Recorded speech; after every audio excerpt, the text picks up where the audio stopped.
Hi everyone, কেমন আছো সবাই? এসে গেছি আরও একটি নতুন ভিডিও নিয়ে। ভিডিওটি ভালো লাগলে লাইক, শেয়ার, কমেন্ট, সাবস্ক্রাইব করে দিও এবং আমার চ্যানেলের পাশে থেকো। রাতের ট্রেন, জানালার বাইরে পাহাড় অন্ধকারে ঢাকা।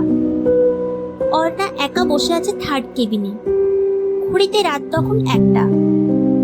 সে একজন মেডিকেল ইন্টার্ন, নতুন পোস্টিং পেয়েছে পাহাড়ের কোলে একটা পুরনো হাসপাতালে, সেন্ট হেলেনা অ্যাসাইলাম। লোকেরা বলে ওখানে নাকি শেষ কক্ষ নামে একটা ওয়ার্ড আছে, যেখানে যেই রোগী ঢুকে সে আর বের হয় না। অর্ণা যদিও এসব গুজবে বিশ্বাস করে না, তার দৃষ্টি যুক্তিবাদী, তবুও ট্রেন থামতেই বুকের ভিতর হালকা কাঁপুনি উঠল।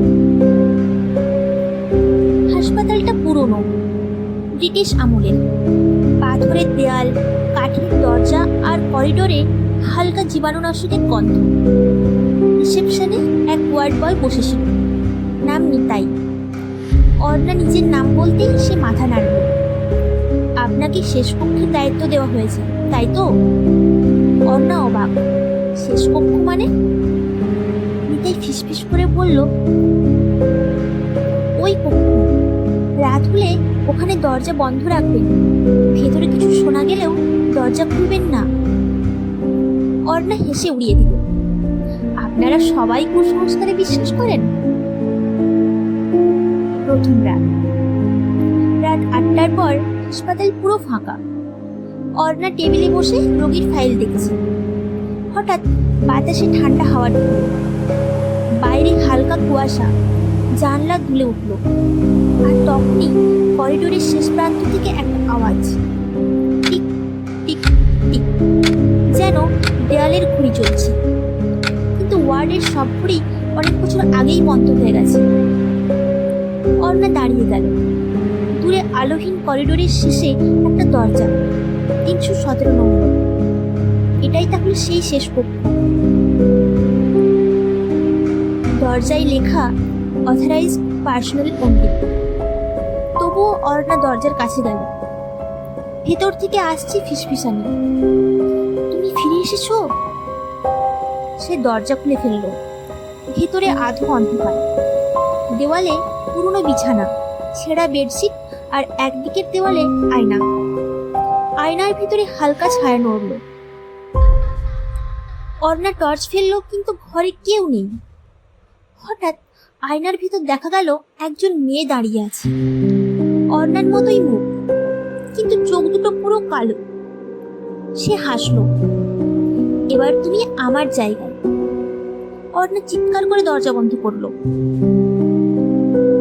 দ্বিতীয় দিন সকালে অর্ণা ঘটনাটা কাউকে বলতে পারলো না, নিজেকেই বোঝালো হ্যালুসিনেশন।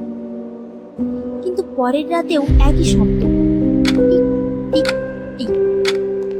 এইবার সে গিয়ে দেখলো 317 নম্বর ঘরের দরজায় রক্তের দাগ, আর মেঝেতে লেখা, তুমি বেরোতে পারবে না। সে পিছিয়ে গেল, কিন্তু করিডোরে তখন কেউ নেই। হঠাৎ পেছন থেকে কারো ঠান্ডা হাত তার কাঁধে। তুমি তো বলেছিলে ভূত নেই। অর্ণা ঘুরে তাকাল।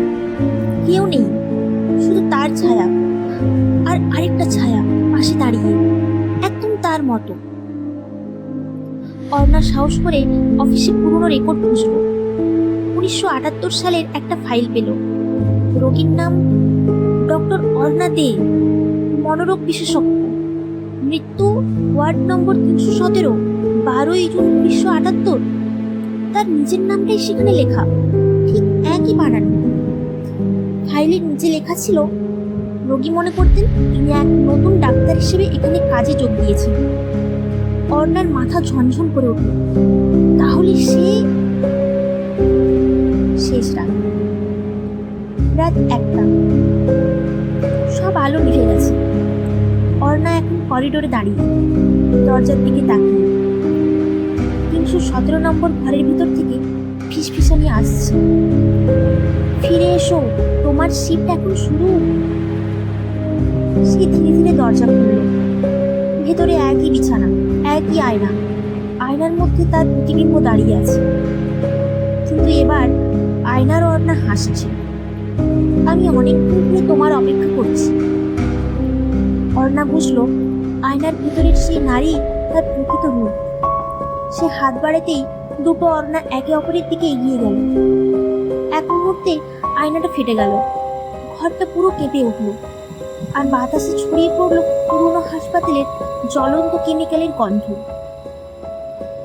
পরদিন সকালে ওয়ার্ড বয় নিতাই হাসপাতাল ঘুরে দেখছিল। 317 নম্বর ঘরের দরজা খুলতেই ভিতরে কেউ নেই, শুধু বিছানায় পড়ে আছে একটা স্টেথোস্কোপ আর একটি নাম ফলক, ডক্টর অর্ণা দে, রেসিডেন্ট সাইকিয়াট্রিস্ট। নিতাই ঠান্ডা শ্বাস ফেলল। আরেকজন গেল। তারপর দরজা বন্ধ করে চলে গেল করিডোরের অন্ধকারে। দেওয়ালের ঘড়ি আবার শুরু করলো তার পরিচিত সুর। Tick tick tick. শেষ কক্ষ এখনো খোলা আছে।